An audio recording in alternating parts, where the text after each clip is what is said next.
पाकिस्तान और भारत दोनों एनपीटी के मेंबर नहीं है और अमेरिका की ये कोशिश है कि ये वाली जो शर्त है इस पर भारत को वेवर मिल जाए, पाकिस्तान को ना मिले। लेकिन हमेशा पाकिस्तान के साथ जो है वो ज्यादती की जाती है, बीइंग मुस्लिम कंट्री भी, और इंडिया क्योंकि अपना अमेरिका की आंखों का तारा है और वो चाइना के मुकाबले पे उनको एक ताकत के तौर पे लाना चाहता है। 2016 में अमेरिका सपोर्ट कर रहा था इंडिया को और अमेरिका ने ही बाकी मुल्कों को भी आगे लेके आया कि भारत की मेंबरशिप की जाए एनएससी में, और अमेरिकन सपोर्ट से वो काम शुरू हुआ।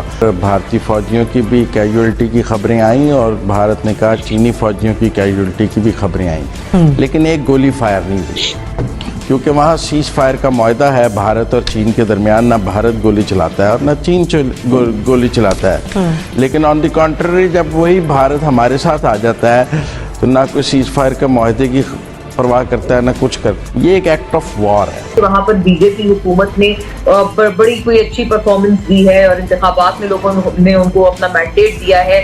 इस चीज को लेजिटिमेट करने के लिए या लेजिटिमाइज करने के लिए है कि इंडिया के साथ जो इकोनॉमिक इंटरेस्ट है या जो उनके मंडी के बड़ी मंडी के होने की वजह से इंटरेस्ट हैं वो इतने हाई हैं, इतने पैरामाउंट हैं दुनिया के लिए कि उसको हम लोग बीट नहीं कर पाते।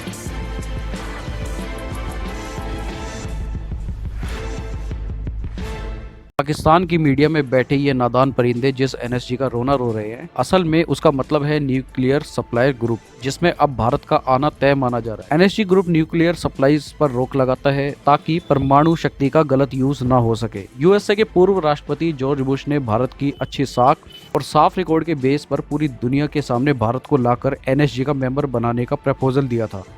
जब चीन ने हमारी एंट्री पर रोक लगाई तो यूएसए ने हमें एनएसजी वेवर के रूप में सम्मानित किया, जिसमें भारत ने अपनी परमाणु शक्ति को काफी हद तक बढ़ाया। जबकि बार बार परमाणु हमले की धमकी देने वाला पाकिस्तान अब एनएसजी के लिए क्यों रो रहा है, ये उसे अपनी गिरती साख से पता चल चुका है। आइए पाकिस्तान की मीडिया की बहस देखें जिसमें उसे भारत की ताकत का एहसास हो चुका है।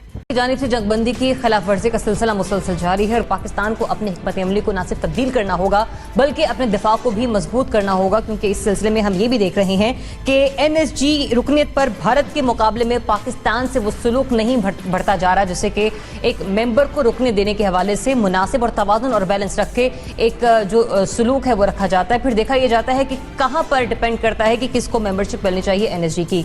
ऐसे में पाकिस्तान की स्ट्रेटेजी होनी क्या चाहिए, पाकिस्तान को किस तरह से हिकमत अमली अपनाने की जरूरत है। ब्रिगेडियर साहब बताएगा हमें इस वक्त इस चीज की जरूरत है, हमारे हिकमत अमली किस हद तक बेहतर होनी चाहिए। अब उसके ऊपर हिकमत अमली जब आती है तो वो तो दो ही चीजें होती है। एक तो ये होता है कि आप मामले को उन ताकतों के सामने लेके आए जाए जो उसके सुन के उस पर गौर करे या यूएनओ में लेके जाए, तो यूएनओ तो फिलहाल तैयार नहीं है किस किस्म की किसी चीज को एक्सेप्ट करने के लिए या उसके ऊपर किसी तरह बिहेव करने के लिए या उसके ऊपर कोई स्ट्रैटेजी बनाने। दूसरा आपने एक बहुत इंपॉर्टेंट चीज की है जिसका इस मुख्तसर टाइम में अहाता करना बहुत मुश्किल है कि हिकमत अमली क्या हो।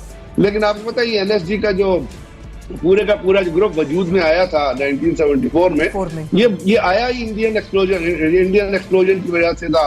1975 में वो 48 स्टेट्स ने ज्वाइन किया था। इससे पहले एक होता था जेंगर कमेटी होती थी 1971 में, जिसका बुनियादी मकसद था कि आईएई की जो सेफ गार्ड है ना, इंटरनेशनल एटॉमिक एनर्जी कमीशन की, उसको इम्पोर्ट को उसके ऊपर पाबंदी लगाए उन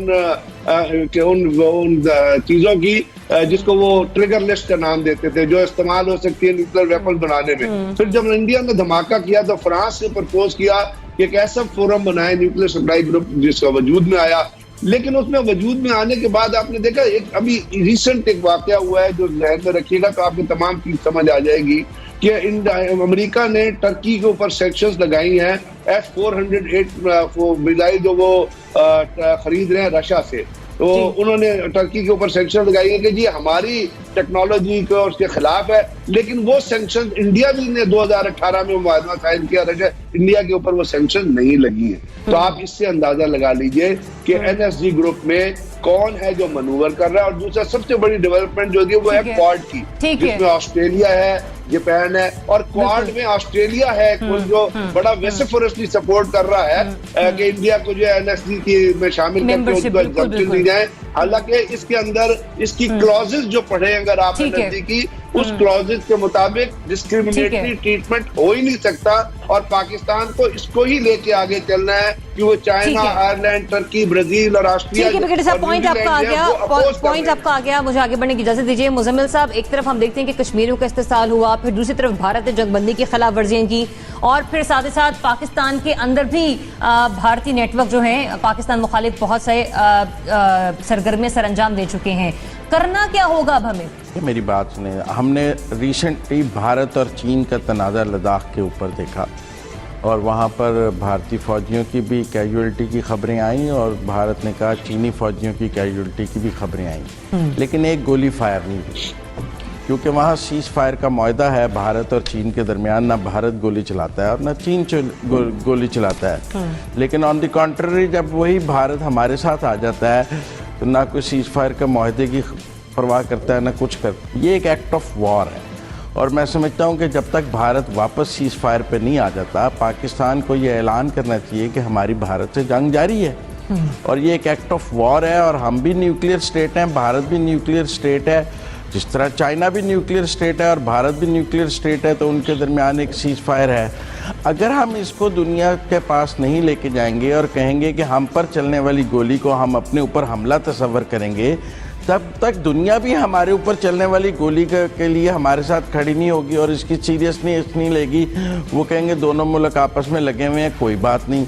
इसके साथ अब जब आपने एनएसजी की बात की है जी, तो देखें, अमेरिका, ओबामा ने वेवर दिया और 2016 में अमेरिका सपोर्ट कर रहा था इंडिया को और अमेरिका ने ही बाकी मुल्कों को भी आगे लेके आया कि भारत की मेंबरशिप की जाए एनएससी में और अमेरिकन सपोर्ट से वो काम शुरू हुआ और चाइना ने उसको ब्लॉक किया और कुछ कंट्रीज़ ने चाइना के साथ मिलकर उसको ब्लॉक किया क्योंकि उसमें एनपीटी के वेवर का मामला है। लेकिन मैं समझता हूँ कि अब तो हम अमेरिका के बहुत ब्लू आइड हैं। हमने उनके लिए इतनी बड़ी पीस ट्रीटी की है अफ़गानिस्तान में, इतना बड़ा उनको वहाँ से निकलने का रास्ता लेके दिया है और इस वक्त तो मैं समझता हूँ हमने अमेरिका को बहुत सर्व किया है। तो उस सर्विस के नतीजे में अमेरिका को जो वेवर्स उन्होंने इंडिया को दिए हैं, हमें भी डिमांड करने चाहिए, एहतजाज की बजाय उनसे बात करनी चाहिए कि ठीक है, आप कहने के ठीक है, डिमांड के बजाय हमें बात करना पड़ेगी और बात करके ही इस मसले को हल किया जा सकता है और अपना मनवाया जा सकता है। सिद्दीकी साहब, लेकिन दुनिया की आप ये देखें कि आंखें उन्होंने बंद की हुई है, ह्यूमन राइट्स की तंजीमें हो या यूएनओ हो, पाकिस्तान तो चीख के मर गया। पाकिस्तान ने डोजियर दिया, पाकिस्तान ने साबित किया कि कुलभूषण जो है वो उनका एक दहशतगर्द है जो पाकिस्तान में दाखिल होके ऑन ड्यूटी ऑफिसर है उनका। लेकिन दुनिया के कान पे जो है ना जू भी नहीं रेंग रही इस मामले में, क्योंकि बात वही कि इकनॉमिक इंटरेस्ट जो है, इकोनॉमिक इंटरेस्ट दुनिया के बहुत ज़्यादा है और एक बहुत बड़ी जो अपना इंडिया मुल्क है तो उनकी नज़रें उनकी इकोनॉमिक्स एक्टिविटीज़ पे लगी रहती हैं। इसी तरफ जो आपने बात की है उसमें यह है कि डिस्क्रिमिनेशन तो है। पाकिस्तान एक मुस्लिम मुल्क के तौर पे भी जो है वो दुनिया की आंखों में खटकता है, क्योंकि अगर हम न्यूक्लियर पावर है, इंडिया न्यूक्लियर पावर है, तो दोनों को बराबरी का दर्जा देना चाहिए, दोनों को जो सप्लाई ग्रुप है उसमें शामिल करना चाहिए। लेकिन हमेशा पाकिस्तान के साथ जो है वो ज्यादती की जाती है, बीइंग मुस्लिम कंट्री भी। और इंडिया क्योंकि अपना अमेरिका की आंखों का तारा है और वो चाइना के मुकाबले पे उनको एक ताकत के तौर पे लाना चाहता है या देखना चाहता है। मोना, क्या करने की जरूरत है? एक तरफ एनएसजी है, दूसरी तरफ भारतीय शरंगेजियां रुकने का नाम नहीं लेती। देखिए दरियाब, असल में ये जो पहले तो जो आपने सीज फायर वायलेशन के बारे में बात की है उसके बारे में अगर थोड़ा सा कह लें कि ये मोदी हुकूमत की जो पॉलिटिकल स्ट्रेटजी है उनका हिस्सा है। अभी आपने देखा कि पूरी कश्मीर में जो इंडियन ऑक्यूपाइड जम्मू कश्मीर है वहाँ पे इंतखाबात भी उन्होंने सो कॉल्ड मज़हका फेस किस्म के उन्होंने वहाँ पर इंतखाबात कराए हैं, जब वहाँ पर पूरी उनकी जो असल जो लीडरशिप है वो पाबंद सलासल है, वो कभी या तो घरों में कैद है या कहीं और कैद है। जब से ये सिलसिला पिछले साल से शुरू हुआ है और स्पेशल स्टेटस छीना गया है, तो इस किस्म के हालात में गवर्नर राज होते हुए armed forces special powers act वहाँ पर लगा हुआ है, उसके होते हुए मतलब कौन से इंतखाबात हो सकते हैं? ये तो एक सेल्फ एक मजाक है।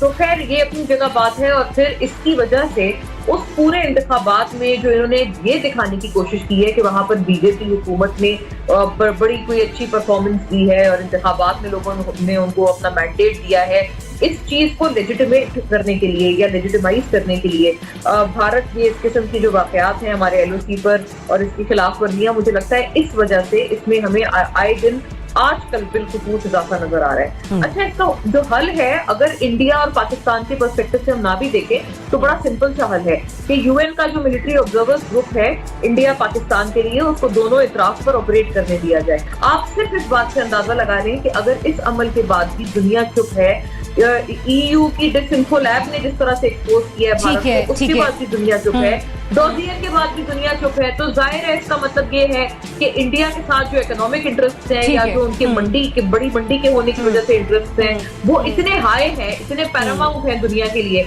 कि उसको हम लोग बीट नहीं कर पा रहे हैं। ठीक है मोना, पॉइंट आपका आ गया। इसका हल सिर्फ बेहतर सिफारतकारी है और मेरा ख्याल है इसके अलावा कोई हल नहीं। जगम साहब, जो इकोनॉमिकली कंडीशन है इंडिया की, वो पाकिस्तान के बहुत सारे मामलात पर हावी और असरअंदाज हो रही है। पाकिस्तान को फिर क्या करने की जरूरत है? बिल्कुल आप दुरुस्त कह रही हैं। तो आपने बहुत ठीक इशारा किया कि चैलेंज मिलिट्री से ज़्यादा इकोनॉमिक है और डिप्लोमेटिक है। और फिर आप देखिए कि इसके रेपरकशंस जो चीन और भारत के दरमियान में कन्फ्लिक्ट आ गया है, उसका न्यूक्लियर सप्लाई ग्रुप पर बराह रास्त असर है। वो असर ये है कि न्यूक्लियर सप्लाई ग्रुप के 45 मेंबर हैं और भारत का उस ग्रुप में शामिल होने के लिए ज़रूरी है कि 45 के 45 अग्री करें। चाइना पहले भी इस पर इतराज़ कर रहा था और कह रहा था कि अगर भारत को शामिल करना है तो पाकिस्तान को भी शामिल करना चाहिए। और अब तो कोई सवाल ही नहीं रहा कि चीन इस बात की इजाज़त दे कि भारत न्यूक्लियर सप्लाई ग्रुप में शामिल हो। ठीक है जी। और न्यूक्लियर सप्लाई ग्रुप में जहाँ डिस्क्रिमिनेशन की बात है, एक शर्त मैंने आपको बता दी कि 45 का अग्री करना ज़रूरी है।